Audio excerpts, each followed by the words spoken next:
नमस्कार, मैं हूं अंकुर और आप देख रहे हैं सत्य हिंदी। चीन ने एक बार फिर अमेरिका को हिला दिया है। चीन अपने आप को सुपर पावर कहता है, हर मामले में सुपर पावर कहता है। एआई का जमाना अब एंट्री मार चुका है। एआई के मामले में भी अमेरिका में बोलबाला, बताया जाने लगा कि अमेरिका ही का ही बोलबाला होगा। लेकिन इस बीच चीन ने ऐसी एक चीज लॉन्च कर दी है कि अमेरिका में वो टॉप पर पहुंचने लगी है। एप्पल के स्टोर पर टॉप रेटेड है फ्री के मामले में। और ये यहाँ तक कि ट्रंप ने भी अमेरिकी टेक कंपनियों को चेतावनी जारी कर दी है। अमेरिका की जो डीप सीक एआई जो कंपनी ने लॉन्च किया है उसके मामले में कि अमेरिका को थोड़ा चेतावनी जारी करी कि उसको थोड़ा ख्याल रखना पड़ेगा। The release of DeepSeek AI from a Chinese company should be a wake-up call for our industries that we need to be laser focused on competing to win because we have the greatest scientists in the world. और बहुत मामले ऐसे हैं उनको open AI जो America की company है उसको नुकसान तक हो गया है, बाकी कंपनियों को भी एआई वालों को नुकसान हो रहा है। और इस मामले में और बहुत कुछ जानेंगे कि इसमें क्या क्या हो सकता है। क्या चीन अमेरिका को एआई के मामले में मात दे सकता है, और जिसने एआई में मात दे दिया, जो नया अब शुरू होने वाला है एआई का ज़माना, उसमें अगर किसी ने एआई में मात दे दिया तो फिर अमेरिका से ऊपर क्या चाइना चला जाएगा, और अमेरिका में कैसी हलचल चल रही है, कौन क्या बोल रहा है। बहुत सवाल हैं इसके बारे में। हमारे साथ वरिष्ठ पत्रकार मुकेश जी बैठे हैं, उनसे बातचीत करेंगे और जानेंगे कि अमेरिका और चीन में क्या चल रहा है और क्यों ट्रंप को बोलना पड़ा है। तो स्वागत है सर आपका। सर, अमेरिका में बोलबाला एआई का चल रहा था, अमेरिका के लोग भी बोल रहे थे और ये कहा जाने लगा था कि एआई में जो अब हो जाएगा वो फिर एक हिसाब से अब राज करने वाला है, और चीन का कोई नाम नहीं था। चीन ने भी एक ऐसी एंट्री मारी है डीप सीक के नाम से कि उनको सिंक ही करने वाला है, वो ऑपरेटेड हो रहा है। बिल्कुल अंकुर जी, पहले तो ये समझ लें कि एआई आर्टिफिशियल इंटेलिजेंस को लेकर दुनिया भर में एक ज़बरदस्त होड़ मची हुई है और अमेरिका उसमें आगे माना जा रहा था। हाँ, वो लीड कर रहा है बिल्कुल। और चीन भी उसके मुकाबले की तैयारी कर रहा है। तो अगले दौर की जो लड़ाई है विश्व में वो एआई की लड़ाई है। बिल्कुल। और इसमें जो जीतेगा वही सिकंदर बन जाएगा। बिल्कुल। तो ये जो कंपटीशन चल रहा था दो महाशक्तियों के बीच में, उसमें चीन थोड़ा पिछड़ा हुआ लग रहा था। लेकिन ये जो डीप सीक का आविष्कार है या जो चैट बोट उसने खोजा है, उसकी वजह से पूरा अमेरिका हिल गया है। अमेरिका का जो सिलिकॉन वैली है, जो बड़ी टेक कंपनियां हैं, वो एकदम से भौचक है। आपने देखा कि वहाँ के शेयर बाजार में एकदम से $600 बिलियन साफ हो गए। बिल्कुल। और वो जो एनवीडिया सबसे बड़ी कंपनी मानी जाती है टेक की, और जो इस तरह के चिप्स में काम करती है, कारोबार करती है, उसके 17% शेयर गिर गए। मतलब वो तीसरे नंबर पे आ गई जो जब पहले नंबर पे थी जो। और अमेरिकी इतिहास में किसी भी पूंजी बाजार में सबसे बड़ा झटका एनवीडिया को लगा है। तो क्यों लगा है ये समझने की जरूरत है। झटका इसलिए लगा है कि अभी तक ये धारणा बनी हुई थी, परसेप्शन बना हुआ था कि एआई में काम करने के लिए आपको अरबों खरबों डॉलर चाहिए। हाँ। इन सब कंपनियों ने, जो बड़ी बड़ी मेटा है, गूगल है, एनवीडिया है, इन सब ने ये धारणा बना रखी थी कि बहुत पैसा लगता है एआई के लिए। लेकिन ये जो डीप सीक कंपनी है, जो कि 2021 में बनी, 2023 में उसने थोड़ा इस तरह का काम शुरू किया और आज 2025 में एक ऐसा प्रोडक्ट ले आई है जो कुछ $मिलियन से उसने बना डाला है। और जो चैट जीपीटी जो जिसकी धूम मची हुई है पिछले 4-5 साल से दुनिया भर में कि भाई चमत्कार हो गया, उसके मुकाबले लाकर उससे बेहतर स्थिति में लाके खड़ा कर दिया है। तो ये एक तरह सस्ते पैसे में, बहुत कम पैसे, मतलब 20 से 30 गुना कम खर्च आ रहा है उसमें।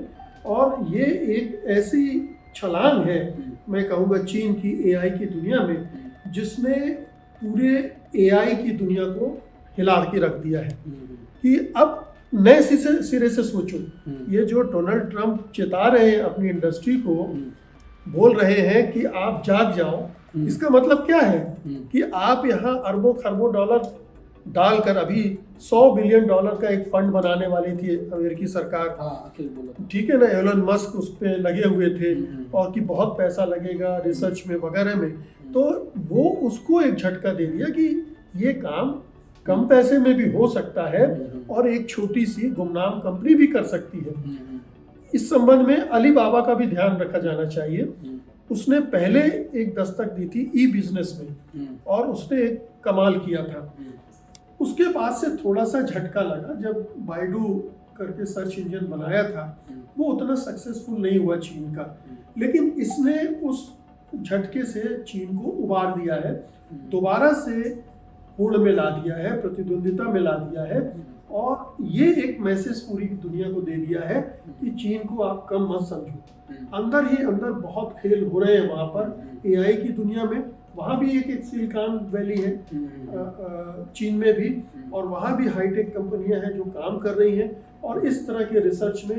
तो एआई की दुनिया में जो कमाल हो रहा है वो उसमें चीन ने एक नया मानदंड कायम कर दिया है और ये न केवल अमेरिका के लिए एक बड़ा चैलेंज हो गया है, बल्कि मैं समझता हूँ कि भारत जैसे तीसरी दुनिया के देशों के लिए भी एक अवसर की तरह है कि भाई कम पैसे में भी आप कर सकते हो। बिल्कुल, आप ये मत सोचो कि अमेरिका के पास इतना पैसा है इसलिए वो इतना एआई में कर पा रहा है। सवाल है बुद्धि का, सवाल है फोकस का। अगर आप कुंभ स्नान में लगे रहोगे, मंदिर बनाते रहोगे, मस्जिदें खुदवाते रहोगे, तो ये काम कब करोगे? तो सवाल यही है, ये फोकस लाना पड़ेगा। हमारे यहाँ तो एआई को आई भी कहते हैं, मोदी जी ने खुद ही कहा था, लगभग ऐसा है। हमारे देश में माँ को आई बोलते हैं, माता को बहुत से राज्यों में भाषा बोलते हैं आई। अब मैं कहता हूँ हमारे यहाँ बच्चा पैदा होता है तो आई भी बोलता है, एआई भी बोलता है। लेकिन मेरा सवाल सर ये है कि जैसे कि आपने कहा कि चीन भी इसमें उतर आया है, अमेरिका तो पहले से था। अब एआई का इस्तेमाल अच्छे तरीके से भी हो सकता है, बुरे तरीके से हो सकता है, और आगे जो फ्यूचर बताया जा रहा है वो ज़्यादातर मुझे बुरा ही दिख रहा है। इसका अलग कारण है, साइबर अटैक हो सकते हैं एआई से आप उसको मिसलीड कर सकते हैं चीज़ों को, एआई से पूरा माहौल ही दूसरा बना सकते हैं। देखिए अभी तो हमें इसमें फोकस दो चीजें हैं। आपने सवाल अच्छा किया है, लेकिन पहले तो हमें ये देखना चाहिए कि ये जो हो गया है डीप सीक की वजह से वो क्या है, वो कैसे एआई की दुनिया को शेक कर रहा है, हिला डुला रहा है और कितनी नई संभावनाएं पैदा कर रहा है। यानी जो मैंने कहा कि केवल चीन नहीं, इसने पूरी दुनिया के लिए रास्ते खोल दिए, एक दिशा दिखा दी है।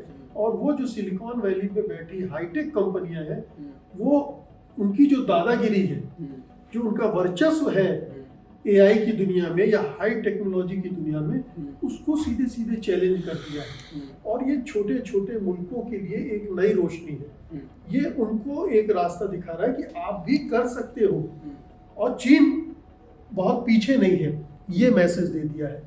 तो ये एक बड़ा डेवलपमेंट इस लिहाज से इसको इस तरह से देखा जाना चाहिए।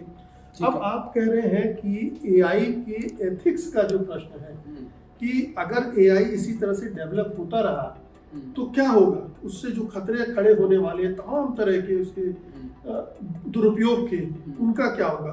देखिए जब भी कोई नई टेक्नोलॉजी आती है हमेशा ये सवाल उठता है, कंप्यूटर आएंगे, परमाणु ऊर्जा आएगी। सर वो जो आती थी वो टेक्नोलॉजी होती थी, उनको वो जैसे कोई मिक्सर है वो खुद ही चलेगा, खुद ही चीज़ें बनाएगा, लेकिन आपको उसका बटन दबाना पड़ेगा। बाकी चीज़ें आपको उसका आपको बटन या कुछ दबाना पड़ेगा तभी वो चलता है। एआई का मामला फिर पूरा दूसरा हो जाएगा, एआई खुद ही डिसीजन देगा, खुद ही राय देगा। एआई झूठ भी बोलेगा, आप उससे कुछ बोलो एआई कुछ और बोलेगा और फिर आपको सारा रिसर्च करके बताएगा कौन सा झूठ इन पे हिट करेगा। ये टेक्नोलॉजी सर नहीं, ये बड़ा दूर का किस्सा है। नहीं देखिए एआई और मशीन टूल्स, मशीन अलग एआई अलग होगी, आप समझिए। हाँ ठीक है ना, ये दोनों जुड़ी चीजें हैं। एआई का मतलब ये है कि एक ऐसी टेक्नोलॉजी जो अपना ब्रेन रखती है, हाँ, जो अपना जो सोचने का तरीका रखती है, वो लॉजिक है उसके पास रीजनिंग है, वो अपने आप को डेवलप करती है, ये उसकी खास बात है। जबकि आपने मिक्सी का उदाहरण दिया, वो जैसी फैक्ट्री से आई है उसी अंदाज में काम करेगी, बिगड़ेगी, खराब होगी, वो आपकी ज़रूरत के हिसाब से अपने आप को डेवलप नहीं करेगी। हम्म, एआई का टूल ये है कि वो अपने आप को डेवलप करता है, बिल्कुल। समय के अनुसार डेवलप करता है। हम्म, उसका एक जो पार्ट है उसमें अभी जो मिसिंग है वो है इमोशंस का। हम्म, इमोशनल, अभी वो इमोशन नहीं है उसमें, हम्म, केवल ब्रेन है, नॉलेज है, हम्म, इमोशन नहीं है। उस पर भी काम किया जा रहा है। जब वो भी आ जाएगा तो ये एक सचमुच में जो आप बोल रहे हैं कि एक भयानक होगा, बिल्कुल वो होगा। अब सवाल उठता है कि उसके एथिक्स पर क्या किया जा रहा है। तो दुनिया भर में इस पर काम हो रहा है कि इसका कहाँ किस एरिया में कितना इस्तेमाल किया जाए। अब ये तो दुनिया को सोचना, आप इसको रोक नहीं सकते। ये पहली बात तो ये समझने की कोशिश कीजिए कि जितनी भी ये टेक्नोलॉजी आ रही है, जितने आविष्कार हो रहे हैं, आप रोक नहीं सकते। मेडिकल के फील्ड में बहुत सारी वो हो रही है, खोजें हो रही है, स्टेम सेल्स की हो रही है। आपकी एजिंग को कैसे बढ़ाई जा सके, उस प्रोसेस को कैसे स्लो किया जाए और आप लंबी उम्र जिए और अमर हो जाए, इस दिशा में भी काम हो रहा है। तो वो तो काम होता रहेगा। अब ये जो एआई जो सरकारें हैं विभिन्न देशों की या अंतर्राष्ट्रीय स्तर पर जो संस्थाएं हैं, वो इसको कैसे रेगुलेट करें, इसके बारे में सोचना पड़ेगा। खतरा तो है, इससे कोई इनकार कर ही नहीं सकता। खतरे के बारे में बाद में बात करेंगे, इसमें बहुत लंबी चर्चा हो सकती है। केवल इसी बात पे चर्चा हो सकती है कितना खतरा और कितना बिल्कुल, फायदा है, बहुत लंबी बहस है। लेकिन आप भारत की बात करते हैं, विश्वगुरु कहाँ है यहाँ पर? मैंने कहा ना कि विश्वगुरु फुर्सत तो ले पहले, अभी तो वो अतीत की यात्रा में निकले हुए हैं, अभी स्वर्णिम भारत खोज रहे हैं, अभी तमाम जगह खुदाई चल रही है। जब इन सब से फुर्सत मिलेगी, हिंदुस्तान में भी जो टेक कंपनियां हैं उनके बीच बातचीत चल रही है। इन्फोसिस के और दूसरे जो टेक कंपनियां, उन्होंने इस पर चर्चा शुरू की है। दो तरह के विचार चल रहे हैं वहाँ पर। एक विचार कहता है कि जो मॉडल बन चुके हैं आप उन्हीं के बेसिस पे अपना काम आगे करो। दूसरा मॉडल कहता है नहीं, हमें अपने मॉडल भी विकसित करना चाहिए, क्योंकि जब हम नीचे से शुरुआत करेंगे तो हमारी जो फाउंडेशन है वो स्ट्रांग रहेगी। अब ये बहस पर ही है, काम अभी ढंग से शुरू हुआ नहीं है। ये बहुत चिंता की बात है। अभी तो हम वैसे ही चीन और अमेरिका से कोसों दूर है। आप अपना समय दूसरी चीजों में जाया कर रहे हैं। आप अगर वहाँ समय लगाएंगे तो जाहिर है कि ये आपकी दृष्टि से दूर हो जाएगा। एआई की टेक्नोलॉजी के इस्तेमाल में भी हम बहुत पीछे हैं। मतलब आप अगर एक सर्वे कर लें कि जो एआई के टूल्स हैं इंडिया में कितने % लोग यूज़ कर रहे हैं, मतलब जानबूझकर। वैसे तो एआई का इस्तेमाल आपके फ़ोन में भी हो रहा है, आपके बहुत सारे जो गैजेट्स हैं उसमें इस्तेमाल हो रहा है, लेकिन हम अनजाने कर रहे हैं, हमें पता नहीं है। जानबूझकर, समझकर चैट जीपीटी का कितने लोग इस्तेमाल कर रहे हैं, डीप सीक आ गया है, कौन कितने लोग इसका इस्तेमाल करेंगे तो सीखेंगे। वो प्रक्रिया नहीं है। वो आप अपने एजुकेशन का, अपने रिसर्च का बजट घटाते जा रहे हैं। जहाँ बजट बढ़ाने की ज़रूरत है वहाँ बजट घट रहा है। अगर उसमें पैसा इन्वेस्ट नहीं करेंगे, लोगों को एजुकेट नहीं करेंगे, उनको ट्रेन नहीं करेंगे, तो आगे बढ़ने की संभावनाएं खत्म हो जाएंगी। यहाँ तो डी लर्निंग हो रही है। हमने जो लर्न किया वो भी भुलाया जा रहा है और हमें धर्म के नाम पर सांप्रदायिकता और नफरत और हिंसा उस तरफ धकेला जा रहा है। अतीत के उस अंधेरे कुएं में ढकेला जा रहा है जिसमें सिवाय जहालत के कुछ है ही नहीं। तो ये एक चैलेंज है। ये हिंदुस्तान के जो रहनुमा है उनके दिमाग में घुसेगा, तब आप आगे बढ़ेंगे, एआई के बारे में सोचेंगे। इस पे लंबी चर्चा हो सकती है एआई पे, और चीन और अमेरिका में आपस में बहस चल रही है कि चीन अब ये ले आया है, और पहले भी ट्रम्प बात कर चुके हैं, शपथ लेने के बाद भी, शपथ लेने के पहले भी चीन के शी जिनपिंग से बात भी करी, मोदी जी को बात भी नहीं करी, मोदी जी ने हाँ अभी कल बात करी है। और क्योंकि चीन और अमेरिका के अपना कॉम्पिटिशन है। हमारे यहाँ पर जैसे कि सर बात कर रहे थे कि हमारे यहाँ पर एआई के ज़माने में पुरातन युग में जाने की कोशिश हो रही है। जब आप पत्थर घिसेंगे जाके ये आग के लिए और यहाँ पर एआई चल रहा होगा तो फिर पत्थर घिसते रहिए। नमस्कार।